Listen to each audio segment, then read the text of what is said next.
Somewhere along Iran's southern coastline, there are warships that have never once shown up on a satellite photo. Not because they were destroyed, because they were never meant to be seen in the first place. They're parked inside solid rock, behind blast doors carved straight into the mountainside, waiting for someone to open the door. That's not speculation. That's the backbone of a strategy the U.S. military has been grinding against for months. And before we get into what's happened, just this week, hit like, subscribe, and send this to the one friend who still thinks this war ended back in the spring. It didn't. It just changed shape. Let's rebuild the timeline properly. Because if you're only catching this story now, the last few weeks won't make sense without it. On February 28th of this year, the United States and Israel launched a coordinated strike on Iran.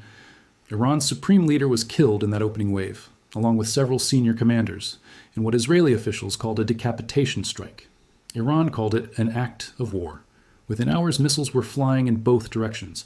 Within days, it was the largest open conflict the Middle East had seen in a generation. Iran responded by declaring the Strait of Hormuz closed and letting loose mines, drones, and fast boats against anything that tried to pass. Over 150 tankers ended up stranded in the Gulf almost overnight. Here's the part that actually matters for this video. During those first weeks, American and Israeli air power hammered Iran's navy specifically. Ports were struck. Ships were sunk while still tied up at dock. If you'd looked at satellite images in March, you'd have assumed Iran's ability to fight at sea was finished. It wasn't. And the reason it wasn't is the whole reason this conflict is still grinding on 5.5 months later. Iran figured out decades ago that it could never build a navy capable of matching the United States ship for ship. No carrier groups, no guided missile destroyers, nothing close. So instead of trying to compete, Iran built something completely different. Thousands of small, fast, cheap attack boats. Vessels that cost almost nothing next to a frigate, that are hard to track constantly and easy to replace if one gets sunk.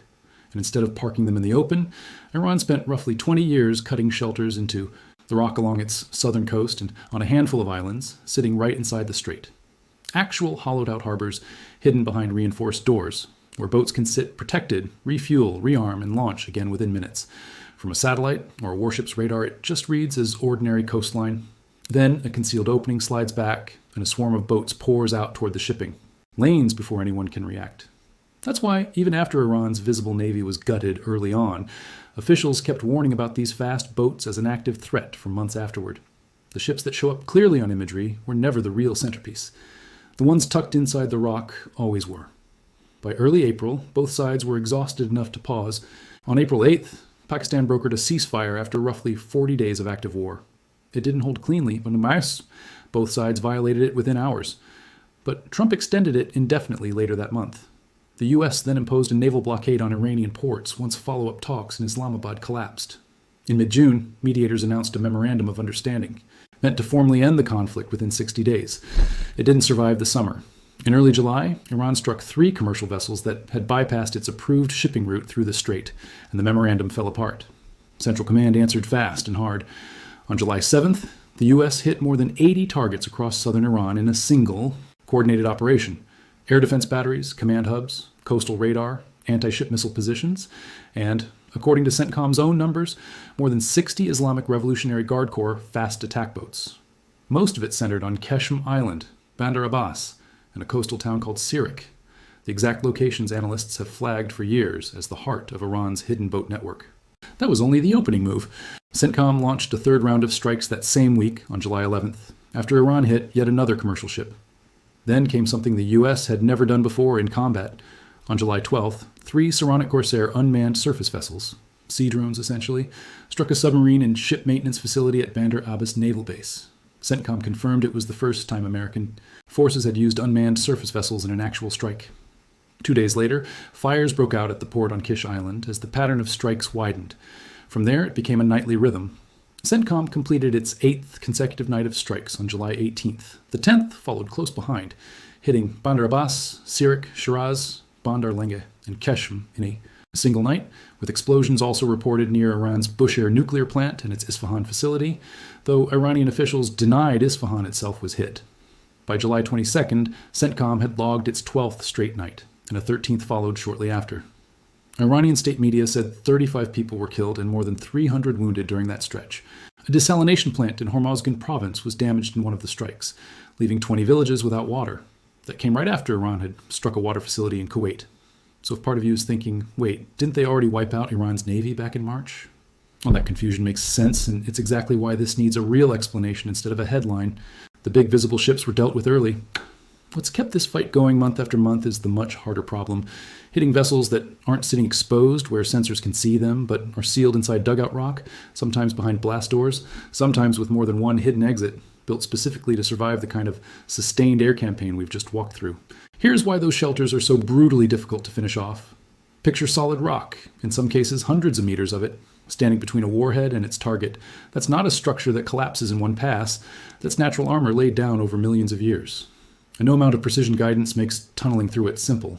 Actually destroying a site like this takes specialized bunker-penetrating munitions that burrow in before detonating, plus extremely precise intelligence on how the caverns are actually laid out inside. Blow up the entrance without touching the inner chambers, and the boats are still sitting safely inside, ready to roll back out once the opening gets patched. And if the base has a second exit, which many were deliberately built with, sealing one tunnel doesn't shut the whole facility down. The boats might simply reappear somewhere else along the coast a few days later. A boat shed on open shoreline gets flattened in one pass. A mountain does not. That's the entire logic behind why Iran built it this way. There's also a tactic that makes these boats genuinely dangerous once they do come out. And it's worth understanding because it explains why the US treats this threat seriously, even though any single craft is tiny next to a destroyer. It's called swarming. Instead of one boat facing a warship head-on, a fight it would lose instantly, dozens of small craft launch from multiple hidden points at once and converge on a single target from several directions simultaneously. Some carry missiles, some carry torpedoes. The goal isn't a fair fight. It's overwhelming a ship's defenses through sheer volume, attacking from angles a crew can't watch all at once. Iranian fast boats have rehearsed exactly this kind of approach near US warships before, closing distance from multiple headings while radio warnings went out. This isn't theoretical, it's practiced. Now, a dose of honesty, because a lot of what circulates online overstates what's actually confirmed. What CENTCOM and independent reporting do verify.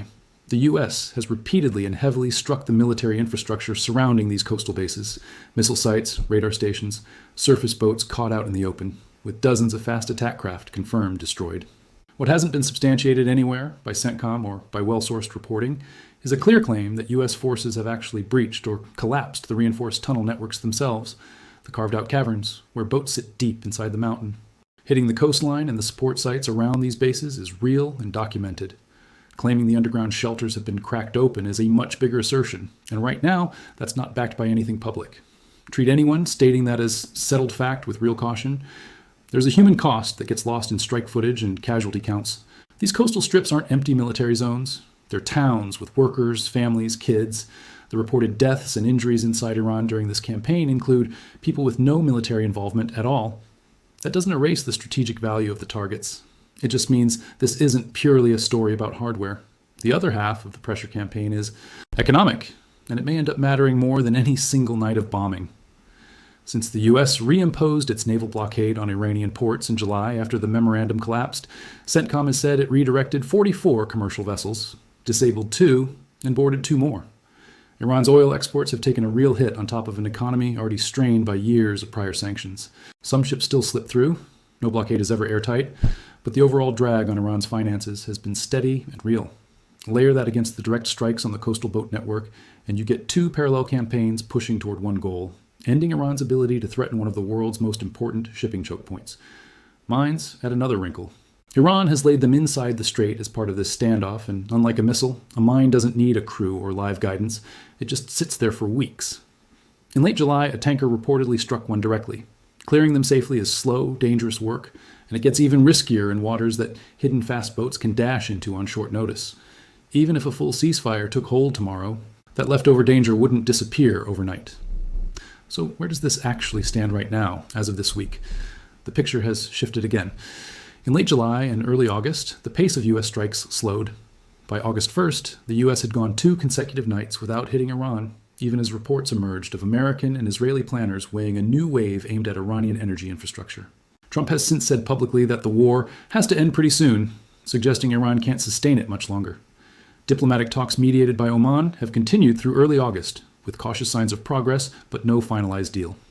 Meanwhile, according to the Joint Maritime Information Center's most recent advisory, commercial traffic through the strait is still running at reduced, single-digit tanker counts in each direction. IRGC boats continue hailing and shadowing merchant ships. Projectile strikes and near-miss explosions are still being reported near Oman's coastal approaches, and drifting or uncharted mines remain a live danger inside the shipping lanes. Since the April ceasefire, at least 14 civilian mariners have been confirmed dead in incidents tied to the strait, with one still missing.